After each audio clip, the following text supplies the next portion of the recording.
Everyone. Thank you for joining and welcome to Dialectic Project Radio. We are finally back yet again with a second episode since the hiatus we had earlier for over 6 months. But we had our previous episode with Uber Soy. And here today, I have a very special guest with me. He was once part of the Dialectic Project book club, the very coveted book club. And he has his own Substack as well. This is Crown. Crown, I want to have you introduce yourself to the audience here. And primarily, what we will be talking about is actually gaming and gaming his game development experience. So, Crown, just introduce yourself to the audience and let us know a little bit about your professional history. So I'm a technical artist, which is kind of like a half program, half artist that works for games. I like to do like optimization, helping the artists work with the programmers. And I was unfortunate enough to work on one of these games that was imitated by work ideologues. Yeah, we had a writer that tried to longhouse the game. Yeah. And Crown, let us know about a little bit of your political history, because Dialectic Project, we talk about politics often. I know that in the book club you shared some of your opinions in that book club as well. I'm interested to let us know about your like political evolution a little bit before we dive into more of the meat and potatoes of this conversation, just so you can provide some context for the audience as well. Yeah, my views are very libertarian. I live in the UK, which is quite rare. So libertarians here are quite rare. Um, so yeah, I used to like watch people like Stefan Molyneux, Sargon Akkad. Mm-hmm. Um, yeah, just I just like that kind of area of politics. Yeah. And did you experience a lot of pushback during your professional history or your professional career with that or in school? At school, um, I just don't really talk about my politics at school or Yeah. you don't see or anything. Yeah. Yeah, no, it's People, difficult. I understand. yeah. People can't Yeah. really understand what libertarian stands for, so it's quite funny sometimes. In the UK, you said it's quite rare to have a libertarian stance. Is that if you do try to talk about it with some people, I mean, do you get like what exactly is a reaction that incites when you let people know about this? Well, it's they kind of like think you're trying to like people have like a very religious view of things like the NHS or other like government programs. Mm. So they kind of like think you're trying to like kill poor people or something. Mm. Um, when you just don't trust the state. That's really yeah. Right. So I understand that at least in Europe, it's a bit different here, like in the United States, where I don't know if it obviously has ties with culture and history and the development of that nation, but libertarianism here, and I'm within libertarian circles, so I know this fairly well, especially in the United States, but far more frequent here. And I suppose it has to do with our founding and our political history and the evolution of political history here in the United States. But certainly in Europe, there is more of that reliance on government and the bureaucracy, which I suppose is more embedded in the culture. And that's not necessarily wrong, but it's certainly different in the way you guys look at things. So that's very fairly interesting. So what led you to adopt these viewpoints, especially as someone that lives in Europe? Um, it's just I could see like the government just doing just wasting our money basically. I, I think that yeah, I once went to like an office where one of the employees was like keeping a goat in the corner. Hmm. Um, and they just don't care about the money of the people really. Um, yeah, you can when you like look at the spending and stuff, it's insane. Like Yeah. there's this journalist called Charlotte Gill. She's just been like digging up like this huge web of misspending and corruption, really, basically. Hmm. And I also noticed that particularly in the UK, I know there's a lot of conversations about I I don't want to put it like, well, I suppose it is sort of like the ethnic displacement, but the immigration issue is I understand getting to a lot of people in there, especially following the Rotherham situation. And I have honestly, I haven't been aware of it at all until Elon Musk brought it up on Twitter, and that's how I got to know it, like a lot of Americans did. And when I started looking into it, I was appalled with the case or the cases. It's just absolutely ridiculous that was allowed to happen for so long, and it was actually quite horrifying. I talked about it on my other stream called Chirama a couple times. How I understand that like a lot of people are just have a shocked reaction to it and are pushing back against it. I know people in the UK are like, try to fight back against this. Have you had any direct association with people that are involved in that movement against it, or perhaps a movement that is loudly against immigration in the UK, or do you have any Mm. relations to that? I don't have any direct relations to that. Mm. Okay. Yeah, because it's fairly crazy what's happening there, especially for an island like the UK, which is small. It does have a smaller population, unlike the United Yeah, States. So it's just it's so optional. Yeah, they could do it whenever they want to, really. Yeah. Yeah, but it's let's just a get sad.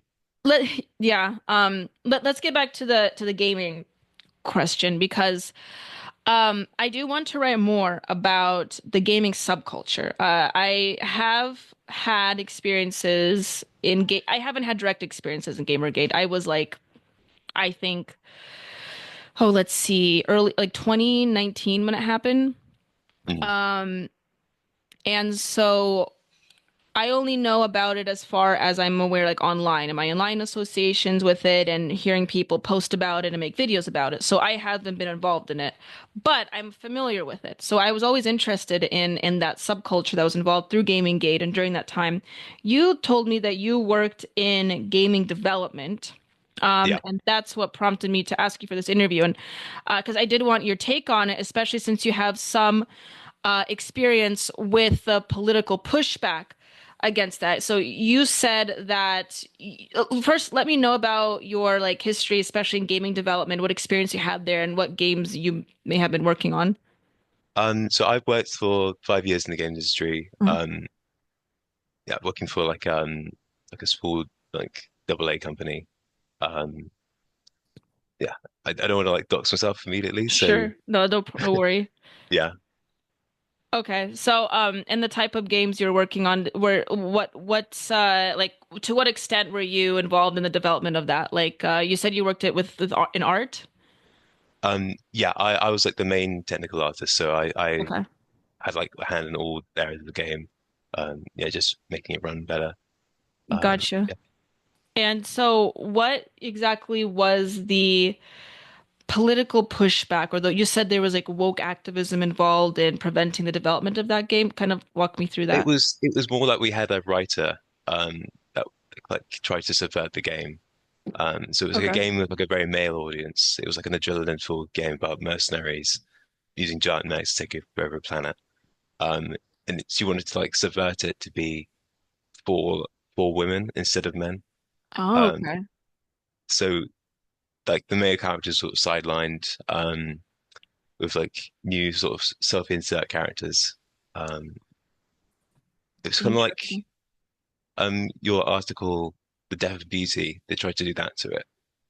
Right. So yeah, because there Right. was like this younger female character that was like reduced, and they gave her like this very obnoxious character personality. It was like a caricature of like a hillbilly. It ended up as, and they even tried to like race swap a character. Really. Um, yeah, I managed to get that shot down, but um, yeah, they kept doing stuff like that. And this was just a single person, right? A couple of them. Oh, it Yeah, was a couple of so there's a contingent of a few of these yeah. people involved in the development that wanted to they subversively tried to get in the way of the story It's basically and change characters, and they even race swapped. What did they try to swap it to? it was a white woman to a black woman, basically. Gotcha. Yeah. Okay. My goodness. I so as far as I'm aware, this is happening quite frequently. I don't know too much about the newer games that have come out, but I've seen clips of it like on Twitter, for instance, where there was this some maybe you'd know more about this, but there was this some game where they had where the person it just came out like a few weeks ago. There was a clip, but it was like this woman it was like this The woman insisting Dragon on her Age one. pronouns. That did the non-binary one. Yeah, Yeah, the that one's a huge non-binary. one. And it clearly like the environment of the game and the theme of the game, it just didn't seem like it would click. And it's ridiculous that they're inserting this in games. And don't Mm, these people understand that the main audience for this wouldn't, I mean, I'm presuming the main audience that these games are made for wouldn't appreciate these elements. And so what I'm noticing with the gaming, and you can correct me if I'm wrong, but what I'm noticing is that the subculture of and the culture of the people that actually consume the games and purchase them is mm. completely different from the people that develop the games. And it Yeah. seems as though there's like an echo chamber almost of ideology for the people that develop the games, but the consumer base is completely different. And I'm still trying to understand like how that could be because I'm assuming that people that would be more included it or the people that would consume the games would want to be involved in like development and the process of the development of these games professionally, and that's Mm. just doesn't seem to be the case. Is that correct? Is that a correct understanding? Yeah. Yeah. I think it's to do with the like game developers now have to go through university when they didn't have to before. Um, it's also you have like DEI, like putting pressure on companies. You also have there's also like this sort of like hiring thing where they sort of all hire each other. Mm. Um, but it's also like the type of person who wants to be like a writer is often quite political. Um, whereas yeah, also in games you have like everyone's sort of separated. So you can work with someone in a game where you like never met them at all. You like maybe barely interact with them. So you have like the programmers who never talk to the artists or the writers. Mm. So everyone, it's quite easy for like one person to just impose their will on the game if they want to, with these like huge 2,000 player people games. Yeah. Okay, so the schooling, the DEI, we mentioned, and then also I guess a form of nepotism. They only hire those that are within their own circles, basically. You would say like Yeah. the main contributing factors of it. Okay, so it would be so it'd be very difficult to I suppose for someone that is not ideologically leaning that way, it would be very difficult for them to get into the video game development professionally. Is that correct? It'd be harder probably, yeah. So your experience going through this, I'm assuming like you probably don't even talk about your politics at all. Not really, you know. Okay, and that's like the only way that you found that you could even survive in this environment. Yeah. And that's the problem that we're facing here. And that's what I'm wondering is how we could actually resolve this. Because correct me if I'm wrong, but is like the cons or the sales of these certain video games just declining now since especially since this political narrative that's being spun? Oh yeah, these games are sort of crashing. There was a game called Concord that was made with like 500 million, and it just got sold nothing. Um, so yeah, they're losing a lot of money in this. Um, yeah, I think there is some hope though, because the there's like indie developers. This is like a golden age for indie developers at the moment, because all these big companies are failing, but then anyone who makes like a decent indie game is doing pretty well. Um, so yeah, there's some hope there. Okay, what games in particular are like doing the best, you think, in that realm? Um, there was a game called Manor Lords that did really well. That Okay. was just like made by one guy who was just a very dedicated programmer. Wow. Yeah, a game about managing like a small rural village, basically. Yeah. Interesting. Okay.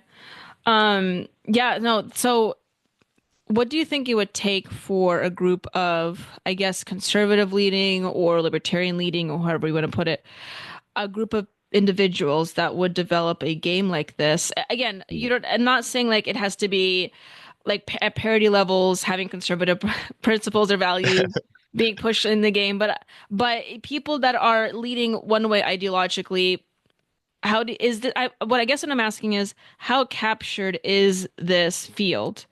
I mean, is it like very difficult to break through even as a group of people? Is it like a process of like an initiation process that's very difficult to break through because you know because you have to go through Mm. schooling? Or how possible do you think that is? Uh, I think it's more just the funding, really. Like that's how they do it. It's just Wow.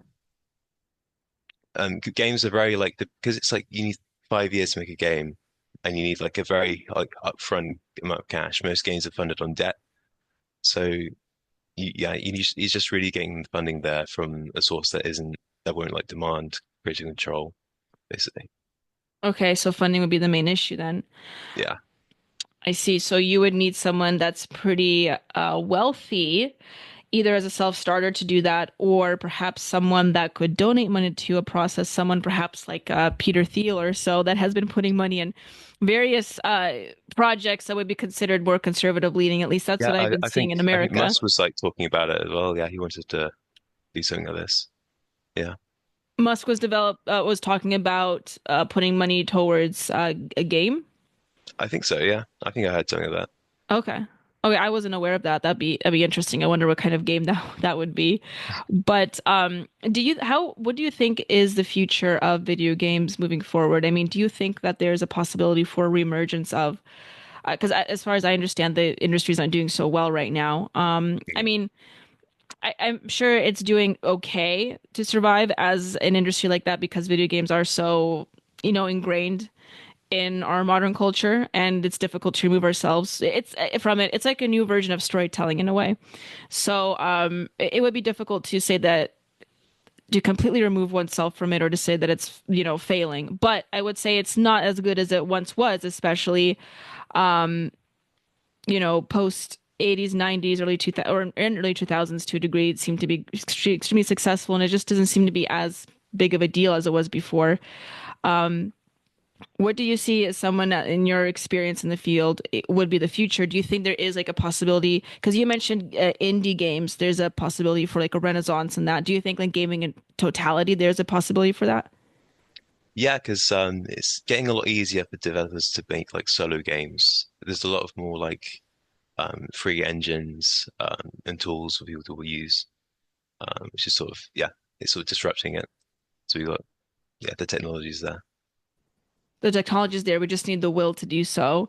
Yeah, Hopefully it'll happen soon. Because I want to see it happen. I'm sure many people that are listening to this would want to see it happen as well soon too. This individual that you said was working as a writer that tried to inject these narratives in the game, were they ultimately successful in this? Is the game still in development, or what's that looking like? the game is out. It sort of didn't do well, not all because of them, but yeah, it didn't do that well. And Hmm. most of the studio has been shut down now. Yeah, Really? So most of the studios shut down completely. yeah. Okay. That's just because the sales wasn't doing that well with the game. The sales didn't do that well, no. Oh, Yeah. I wonder why. So was there at all pushback from this individual, you know, doing this or? I mean, I was pushing back a bit, but mostly people didn't really understand what they were doing.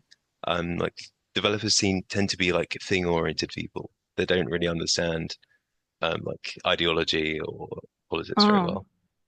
okay. So how did you push back initially? I managed to get like the race swapping shut down. I'd like I had like quite a bit of some influence in the game, so I could do stuff like that. So it wasn't as bad as it could have been. Mm. So you're saying you also had decision making process. You were part of the decision making process as Yeah. about the game and the narrative. Somewhat. Yeah, I could get Okay. some things shut down. Yeah. When you tried to push back in your way that you did, um were you met with some conflict trying to do that? I felt like if I did it too many times, I'd be called like sexist or something. Really? Okay. Yeah. Wow. From the group of individuals, and Yeah. that could ultimately cost you your job and your livelihood. Yeah. Okay. So you didn't feel comfortable enough to go through with it all the way, or that's understandable. I was like a junior dev at the time as well, so yeah. Okay. How many people would you say with the organization that you're in? How many people would you say that the minority position or the minority view was those that were trying to push this narrative, or would you say that was the majority? My question being like, I Hmm. guess I'll frame it a different way.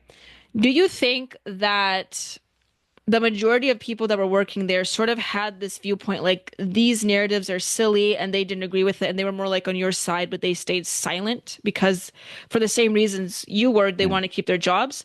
Or do you think the majority of the people that were there did agree with the narratives that were being pushed? I think about like 10% of the company was like an ideologue, or 10% of these, yeah, it's like an ideologue. Most people are like just apathetic to it. They don't understand it either way. I didn't really kind of perceive it. And then like another 10% are like me, basically. Gotcha. Okay, so majority of people are just apathetic and they that's Yeah. interesting though because and I see this occur with a lot of other in a lot of other fields and professions.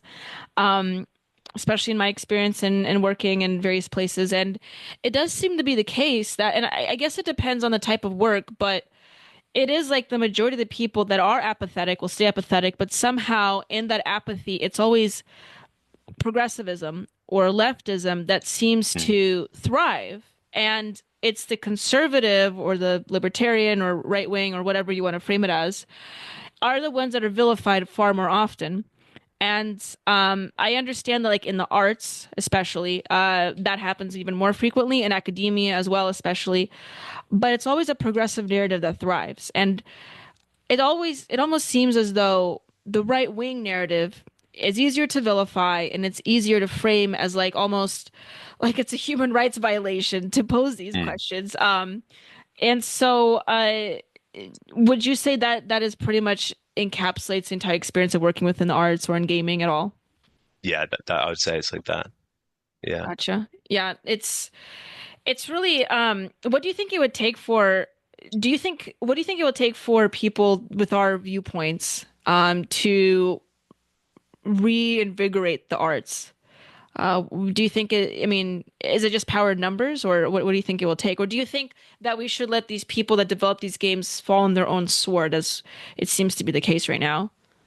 I think we just let them fall on their sword and then we start making our own like parallel system, really. Mm, Yeah. like a parallel economy. Yeah. Yeah. Yeah, I've sort of been seeing that happen with the like we've seen that happen with social media platforms, I think initially. For like for instance, when YouTube, Facebook, Meta platforms was still, I guess, censoring people, YouTube being owned by Google is censoring people, what you come to see is that a lot of these right-wing accounts and right-wing individuals that were thrown off these platforms what I've been saying this, the right wingers or the conservative voice is a master of creating parallel economies far more effectively than leftists because we had to, and that's how we had to survive. Yeah. And that's how I think right wingers become like the kings and masters of the podcast. Uh, I guess you could say the podcast era, like people with Joe Rogan and so forth, where they had to do it that way because we didn't have any other platform or any other Yeah. independent platform. And that seems to be the future of video games, I think, don't you think? I think it's always actually been like that. Like Hmm.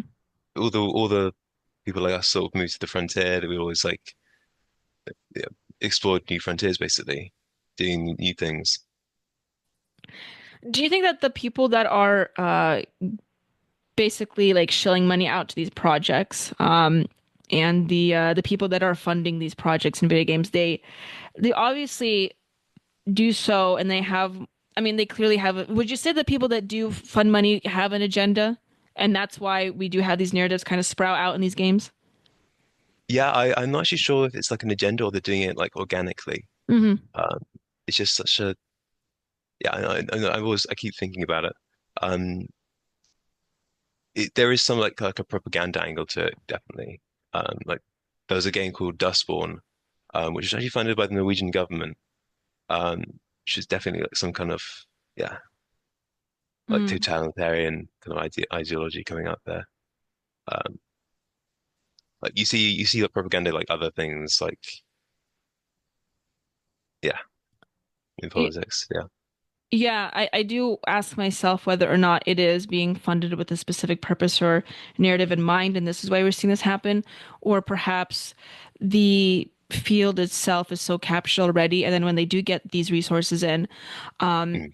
the entire branch of development or that group has already affected with the ideology, and so whatever resource gets put forward to it is going to be utilized in that way. So, it's I do wonder. I do think it's probably maybe a little bit of both, perhaps because for a right wing or alternative video game economy, I guess, we do need people with these resources, like Elon Musk, like you mentioned, that do have a sort of narrative in mind to funnel money into these projects, into these for particular individuals, so that we can see good content being made again.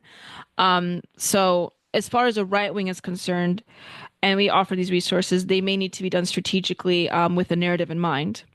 Um, Yeah, and as far as how that will be implemented, maybe will is a little difficult. But we've seen, at least here in America, Elon Musk do that with getting more people involved in Doge.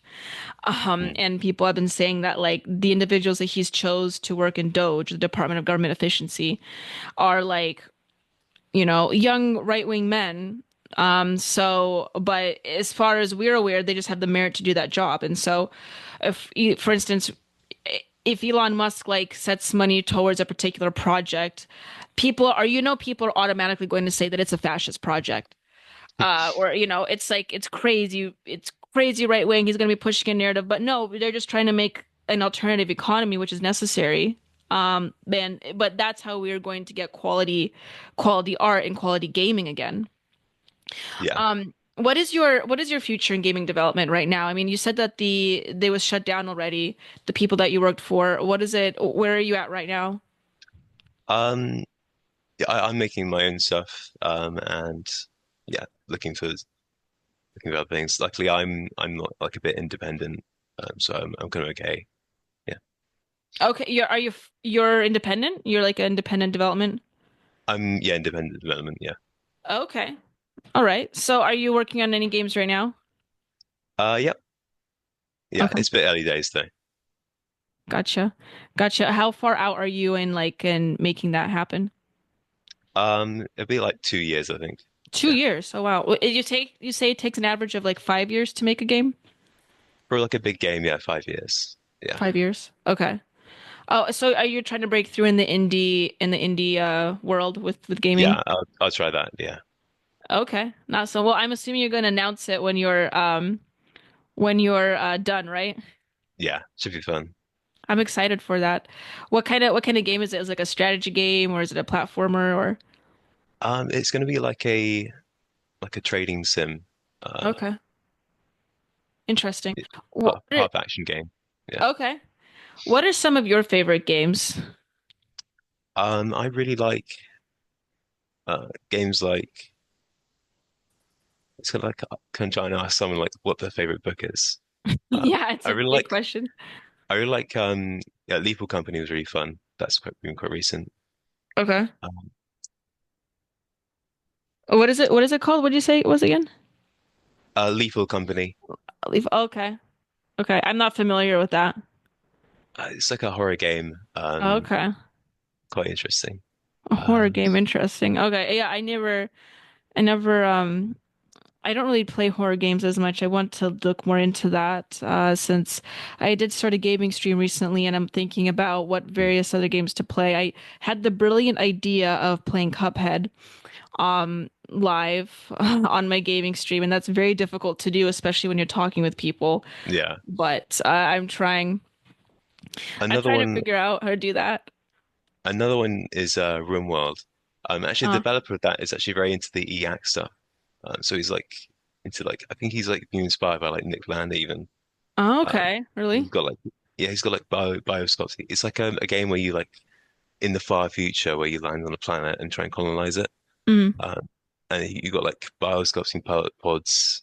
You got like hacking and computers and you just build like it's got all these themes that are very like futuristic basically. I see. What So you mentioned that you have a Substack. Why don't you let us know about your Substack and the kind of content that you put out there through it? I'm not much of a writer, so I really just lack on it.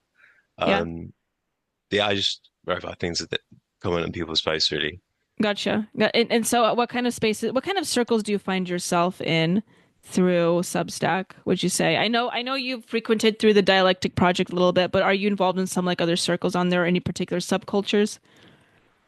Um, there's this my friend runs the Dirtbag Bright server, which is quite interesting. Mm, I just you meet all kinds of interesting people on Substack, like yeah, true. which is you meet like yeah, very interesting people. Quick question about how you came across the dialectic project specifically. I've seen you like, chime up in the or chime in the group chats, and then you came in the book club. How did you originally hear about the dialectic project? I think I just randomly found you posting about pit bulls on X one day, and I thought yeah, I thought it was interesting. Yeah, That would do it. And so like what the link tree brought you to the Substack or something like that. something like that. Yeah, Yeah. Substack is again one of those like alternative economy platforms where I understand that the creator of Substack, I don't exactly know his political affiliation, but I know that he follows Walt Bismarck. Hmm. Which I was shocked to learn that the creator of Substack followed Walt Bismarck. And if he follows Walt Bismarck, that probably says a little bit about his political alignment. So, but that would make sense why it's such a free speech platform, I suppose. Uh, Yeah, but um, but yeah, that's it's just one of those play. I'm not like the thing with Substack is that I think it's a really great platform. I need to like utilize it to its fullest extent. It's just one of those platforms where it's like even to this day, I've been using it for over a year, maybe not quite 2 years, a year and a half, and I'm still not used to it, and I'm trying to get used to it still, and utilize it to its fullest extent. But it is a very powerful platform. If it's used well. The thing is, though, I feel like Substack is getting now saturated with normies, so I'm still having to like navigate through certain posts to get to the good stuff. definitely. But growing on there is a little challenging. I will admit, even like big accounts like Richard Hanania's account will get like at most 50 likes for a post. It's very difficult to in my Yeah. experience. Maybe I'm not doing something right. I know you have to collab a lot. It's just a lot of work. But do you ever have plans on like having a newsletter on there or anything like long form? I have no interest in being a public figure. I'm Gotcha. just gonna just swim in my games, basically. Yeah, Okay. Substack's kind of like a bookstore rather than like a public square like X is. So I think everyone there is big, Mm. has come from other platforms, basically. Yeah. Yeah. Yeah, no, exactly. Where I really hope when you finally finish developing your game, at least let me know and some of the people in the Dialectic Project know about it. Oh, yeah, Um, definitely. Yeah. yeah, please feel free to post it in the group chat because I'd love to see, I'd love to see Yeah. it and see how it's going. I But might ask you to write stories for me. That should be fun. oh yeah, no, that'd be great. Um, I really wish you like the best in in what you're doing with that, and I really do hope that we'll reach a better place when it comes to video games because again, it's just it's a very it could be a very lucrative art form. It has been, and I think it can be again. And I know there's some issues with people and video games. I understand how it's not the most social thing to do, but it's an art form and it's a form of storytelling. And I think it could teach people a lot of lessons about we can contextualize ourselves in the world that we live in and can be used for good. And so I think that's important. Hmm. So it's important for people like you to work in that field and to provide good content out there because we haven't been getting it lately with some of these individuals that have completely captured this art form. So thank you for all that you're doing. Thank But you.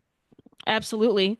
And last question, these individuals that were trying to subversively bring this narrative in that game that you were talking about. Are do you think do you maybe you don't have no idea, but do you think they're still working in the industry today? Some of them are, I think. Yeah. Yeah, and so they're probably still thriving. In their ideology is thriving in that industry, and that's quite sad. And we have to break that through. Alternative economies are very important. Yeah. Well, I No, think there's a yeah absolutely. a huge appetite for yeah a game with like proper themes like family, yeah, honor, glory, Mm. um, the themes we all love really. Yeah. Absolutely. Crown, I want to thank you for joining. I know we're hitting closer to the 40-minute mark here. And I like to keep my podcasts a little brief, but thank you for joining the Dialectic Project Radio. I really appreciate it. For episode 2, since the hiatus. And I look forward to seeing your projects. Feel free to drop it in the group chat whenever you're done. And of course, I'll link your account in the description of this podcast. But I know I see it's daytime where you are, so I hope you have, or perhaps it's like 5 p.m. there. I'm not sure. It's like evening. It's like 9 a.m. here. 9 a.m. I'm way off. Okay, I'm 9 a.m. Well, I hope you have a good rest of your day, good sir, and I'll And keep you posted. yeah, have a good night for you. Yeah. Thank you so Um, much. yeah, great to be here.